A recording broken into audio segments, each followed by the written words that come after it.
Hello everyone, this is Priya Mishra and welcome to JR juniors. तो कैसे हो बच्चों? आई होप सभी मजे में होंगे और बढ़िया तरीके से पढ़ाई कर रहे होंगे। चलो आज हम स्टार्ट करने वाले हैं हमारे इसी चैप्टर को, बट ये इस चैप्टर का इंट्रोडक्शन लेक्चर नहीं है। इस चैप्टर का एक और लेक्चर जा चुका है। अगर आप सभी ने लेक्चर नंबर 1 को नहीं देखा है, हमारे 5th स्टैंडर्ड EVS 1 के चैप्टर नंबर 12 जिसका नाम है food for all.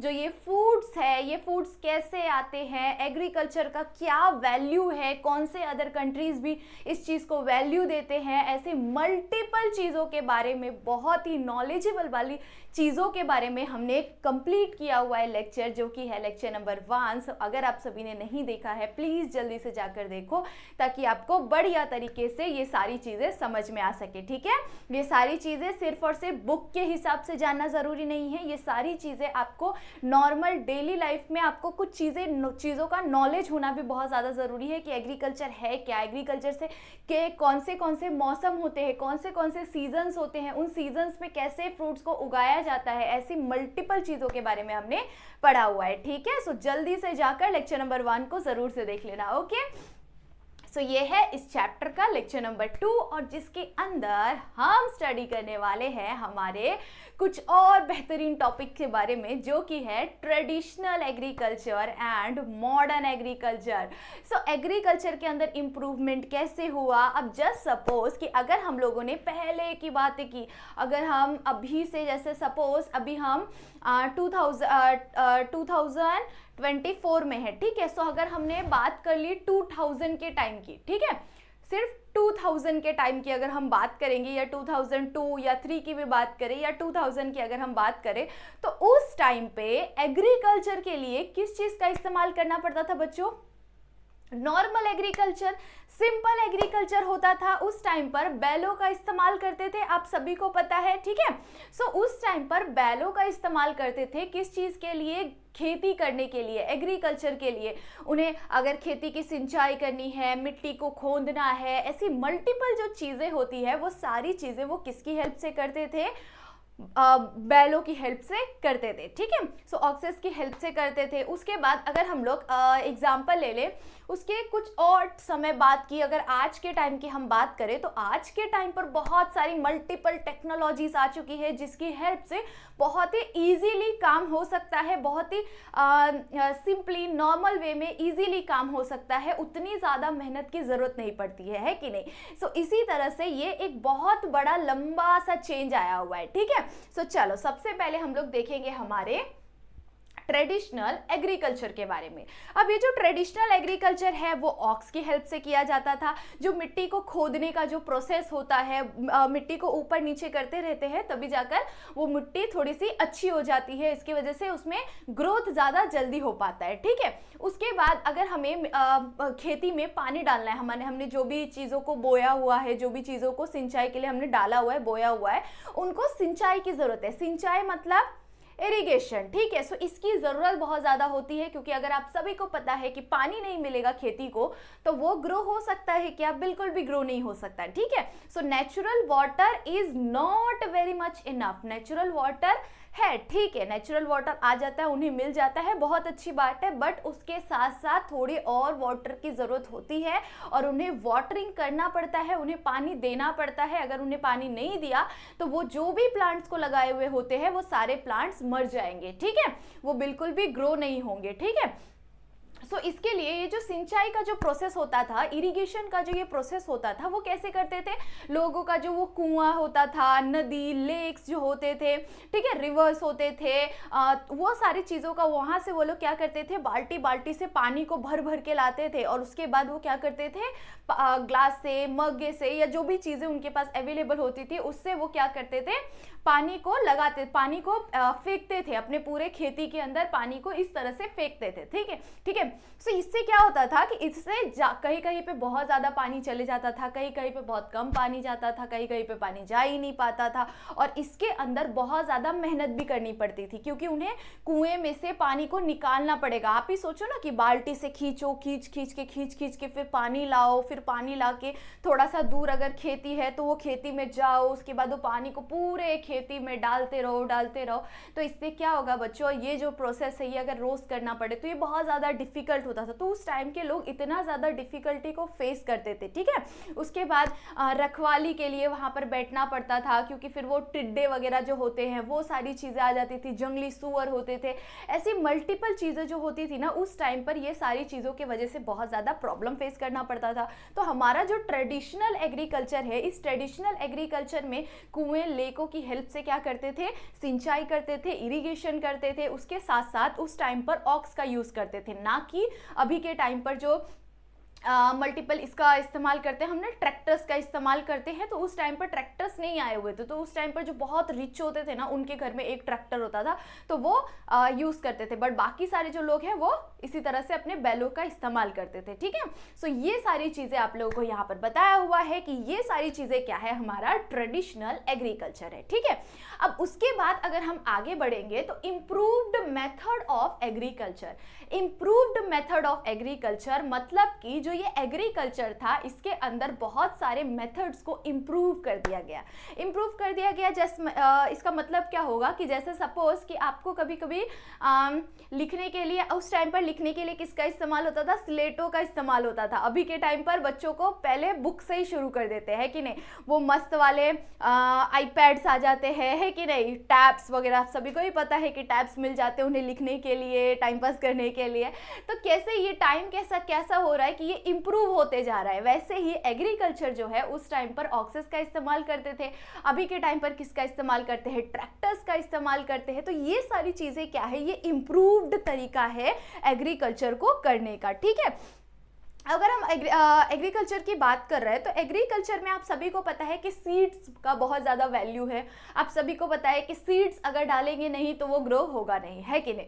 So seeds डालना, सीड्स उस टाइम पर जो, अगर हम लोग ट्रेडिशनली की बात करें, उस टाइम पर जो बहुत ज़्यादा स्टार्टिंग का टाइम था, उस टाइम पर लोगों के पास बहुत अच्छे सीड्स नहीं होते थे, सीड्स की क्वालिटी नहीं होती थी, उनके पास बहुत ज़्यादा वेरिएशन नहीं होता था, उनके पास सिंपल सीड्स होते थे जो कि वो लोग खुद से ही अपने जो फ्रूट्स के जो सीड्स रहते हैं उन्हीं सीड्स को वो क्या करते थे, प्रिजर्व बचा कर रखे रहते थे और फिर बाद में जाकर उसको ही ग्रो करते थे, ठीक है। अगर उसमें भी वो खराब निकला तो फिर उनका वो पूरा पौधा खराब हो जाता था। तो यहाँ पर क्या हो रहा है कि यहाँ पर बहुत ज़्यादा प्रॉब्लम फेस करना पड़ता था, उन्हें अच्छी क्वालिटी का सीड्स अवेलेबल नहीं था उनके पास। तो जो सीड्स वो लगाते थे अगर वो ग्रो हो गया तो बहुत अच्छी बात है, अगर वो ग्रो नहीं हुआ तो फिर वो वेस्ट हो जाता था। बट अभी के टाइम पर धीरे धीरे जब इसके अंदर एग्रीकल्चर के अंदर इंप्रूवमेंट आई, तब जाकर क्या हुआ कि उन्हें एक बहुत ही बेहतरीन तरीके का सीड्स अवेलेबल हो गए, सीड्स के अंदर भी वेरिएशन, क्वालिटीज अवेलेबल हो गए। उसके बाद आप सभी को पता है खादें, है कि नहीं, फर्टिलाइजर्स, ये सारे मल्टीपल फर्टिलाइजर्स उनके पास अवेलेबल हो गए। उसके बाद जो ये टिड्डे होते हैं उनका जो हमला होता है पूरे खेती को बर्बाद कर देते हैं वो, इस सारी चीज़ों के वजह से, इस सारी चीज़ों के लिए वो कीटनाशक दवाइयों का इस्तेमाल होना शुरू हो गया। तो ऐसी बहुत सारी मल्टीपल चीज़ें इंप्रूव हो गई थी एग्रीकल्चर के अंदर। अब अगर हम लोग बात करें कि एग्रीकल्चर के जैसे राइस हो गया, उसके बाद ज्वार हो गया, ऐसी जो बहुत सारी अलग अलग जो फूड ग्रेन्स है, वो सारी चीज़ों को ग्रो करने के लिए पहले के टाइम पर ज़्यादा कुछ अवेलेबल नहीं होता था। बट धीरे धीरे इसके अंदर बहुत ज़्यादा इम्प्रूवमेंट हो गया और फिर जाकर क्या हुआ, मार्केट में बहुत सारे अलग अलग तरीके के सीड्स अवेलेबल होते हैं जिसे हम लोग आराम से ग्राउंड में ग्रोथ कर सकते हैं। और साथ ही साथ वाटरिंग के लिए, पूरे सिंचाई के लिए, इरिगेशन के लिए बहुत सारे अलग अलग तरीके अवेलेबल हो गए जिसे हम लोग अभी देखने वाले हैं, ठीक है। चलो आगे बढ़ जाते हैं। नेक्स्ट है हमारा इंप्रूव सीड्स, ठीक है। इंप्रूव सीड्स तो मैंने आप सभी को बता ही दिया कि सीड की जो क्वालिटी है वो बढ़िया तरीके से इंप्रूव हो गई। सीड की क्वालिटी इंप्रूव हो गई मतलब कि कैसे, जो सीड्स है वो उस टाइम पर सीड्स को वो खुद से प्रिजर्व करके रखते थे, अगर वो ग्रो नहीं हुआ फिर जाकर उसे दोबारा से यूज करते थे। अगर कोई चीजें आ रही है तो उन्हीं सीड्स को रखे रहते थे, फिर जाकर दोबारा उसे ग्रो करते थे। तो क्योंकि उनके पास उतने पैसे नहीं होते थे, ना ही उनके पास इतना सुविधाएं अवेलेबल होती थी कि वो वहाँ से जाकर सीड्स को खरीद सके, ठीक है। सो इसकी वजह से उनके पास बहुत ही कम वे था कि वो अच्छी तरह से अच्छा ग्रो कर सके अपने एग्रीकल्चर को। बट धीरे धीरे जब इंप्रूवमेंट आना शुरू हुआ तब जाकर मार्केट में बहुत सारे अलग अलग वेराइटी ऑफ सीड्स अवेलेबल हो गए, ठीक है। चलो नेक्स्ट टॉपिक इज हमारा modern method of irrigation. Modern method of irrigation अगर हम लोग इम्प्रूव्ड तरीके की बात करें तो उसमें इसका सबसे इंपॉर्टेंट रोल है, क्योंकि हमने अभी भी देखा हुआ है कि क्या होता था कि पहले के टाइम पर वाटर हमारे खेती में पानी डालने के लिए हमें बहुत ज़्यादा प्रॉब्लम फेस करना पड़ता था। कुएं में से, नदी में से पानी को निकालना पड़ता था और फिर जाकर वो बाल्टी बाल्टी को उठा के लेके जाना पड़ता था, फिर जाकर वहाँ पर पूरे खेती में पानी को फेंकना पड़ता था। तो इसके लिए बहुत ज़्यादा आदमी भी लगते थे, बहुत ज़्यादा तकलीफ भी होता था, मेहनत भी बहुत ज़्यादा लगता था, टाइम भी बहुत ज़्यादा लगता था और साथ ही साथ कुछ प्रॉब्लम्स और फेस करने पड़ते थे। बट जैसे जैसे तरीका इम्प्रूव होते गया, जैसे जैसे टाइम इम्प्रूव होते गया, वैसे वैसे ये जो एग्रीकल्चर है इसके अंदर भी बहुत ज़्यादा इम्प्रूवमेंट आनी शुरू हो गई थी, ठीक है। सो इरिगेशन के कुछ दो मेन तरीके हो गए थे। कौन सा मेन तरीका हो गया था? सबसे पहला मेन तरीका हो गया था हमारा, एक सेकेंड मैं आपको लिख के बताती हूँ, ठीक है। सो इरिगेशन के मेन दो टाइप हो गए थे जिसका नाम क्या था? ड्रिप, ठीक है। ड्रिप इरिगेशन हो गया था। उसके बाद नेक्स्ट इरिगेशन कौन सा हो गया था? स्प्रिंकल, ठीक है। स्प्रिंकल इरिगेशन हो गया था, जो कि ये भी एक बहुत ही इंपॉर्टेंट और बहुत ही अच्छा तरीका है एग्रीकल्चर को करने का, एग्रीकल्चर में ग्रोथ के लिए, ठीक है। अब इस दोनों का मीनिंग समझते हैं, ठीक है। अब अगर ड्रिप की बात करें हम लोग तो इसमें क्या होता है बच्चों की, जैसे सपोज कि ये क्या है, हमारा एक खेती है, ठीक है। ये हमारा खेती है। सो यहाँ पर क्या करते थे, ऐसे लंबे लंबे ना पाइपों को लगाया जाता था, ठीक है। ऐसे लंबे लंबे पाइपों को लगाया जाता था। जैसे सपोज कि यहाँ पर आपका क्रॉप है, ठीक है। जैसे सपोज कि यहाँ पर आपका क्रॉप है, ठीक है। अब यहाँ पे आपका क्रॉप है तो यहाँ पर क्या हो रहा है कि यहाँ बाजू से पानी का एक पाइप लगा हुआ है, बहुत ही पतला सा पाइप होता था, ठीक है। बहुत ही पतला सा पाइप होता था और उसके अंदर छोटे छोटे से छेद होते थे, एकदम डॉट के जैसा, ठीक है। एकदम डॉट के जैसा होता था। मतलब उसके अंदर से क्या होता था कि एकदम ड्रॉपलेट के जैसे एकदम छोटे छोटे ड्रॉपलेट्स आते थे, एकदम छोटे छोटे पानी की बूंदें आती थी। वो जो ड्रॉप होता था ना, वाटर का ड्रॉप, ये पूरा टाइम कंटिन्यूस चलता रहता था, ठीक है। अब इसकी हेल्प से क्या होता था कि इसकी हेल्प से उसे उस टाइम पर पानी देना बहुत ज़्यादा इजी हो जाता था। जब भी पानी की ज़रूरत है, जैसे सपोज कि अगर पानी हमें देना है हमारी खेती में, तो हमें लेक में से उठा के लाने की ज़रूरत नहीं है। आपका मोटर लगा हुआ है, वो ऑलवेज ऑन रहेगा और यहाँ पर क्या होता रहेगा, वो पानी का वो जो ड्रॉप रहेगा वो धीरे धीरे एक एक बूंद बूंद बूंद कर करके वो जाता रहेगा। चाहे तो आप उसकी स्पीड को बढ़ा भी सकते हैं, उसकी स्पीड को एकदम कम भी कर सकते हैं, है कि नहीं, उसे ऑफ भी कर सकते हैं। तो ये सारी चीज़ों की वजह से क्या होता था कि वाटर का वेस्टेज भी बहुत ज़्यादा कम हो गया था और वाटरिंग करना, बहुत ज्यादा इरिगेशन करना, सिंचाई करना बहुत ज्यादा इजी हो गया था, ठीक है। और इससे बहुत ज्यादा वाटर बचता भी था, ऐसा नहीं होता था कि बहुत ज्यादा वाटर वेस्ट हो रहा है, ठीक है। सो ये एक बहुत ही बेहतरीन तरीका था। उसके बाद अगर हम लोग नेक्स्ट तरीके की बात करें कि जस्ट सपोज कि ये क्या है, हमारा खेती है, ठीक है, ठीक है। ये हमारा खेती है। अब यहाँ पर क्या हो रहा है बच्चों कि जैसे यहाँ पर पेड़, यहाँ पर पौधे लगे हुए हैं, ये सारे जगहों पे क्या लगा हुआ है, पौधा लगा हुआ है, ठीक है। यहाँ पर भी बना देते हैं, पूरे पौधे लगे हुए हैं। तो यहाँ पर जैसे पौधा लगा हुआ है तो यहाँ पर क्या होगा कि एक जैसे इतने तक के एरिया के लिए एक, इतने तक के एरिया के लिए एक क्या बना दिया जाएगा, एक फुंवारा बना दिया जाएगा। फुंवारा आपने सुना होगा ना। सो यहाँ से क्या हो रहा है कि वाटर, बहुत ज़्यादा वाटर्स यहाँ से आ रहे हैं और ये जो वाटर आ रहे हैं वो डायरेक्टली कहाँ जा रहा है, ये सारे पौधों के ऊपर पूरा अच्छी तरह से इसे गीला कर दे रहा है। उतने दूर के जितने भी एरिया को वो कवर करता है, उतने एरिया की पूरी मिट्टी को वो अच्छी तरह से सिंचाई कर देता है, अच्छी तरह से इरिगेट कर देता है, ठीक है। सो ये जो इरिगेशन का प्रोसेस है ये भी बहुत अच्छा प्रोसेस है। इसके अंदर भी बहुत ज़्यादा मेहनत की ज़रूरत नहीं पड़ती है।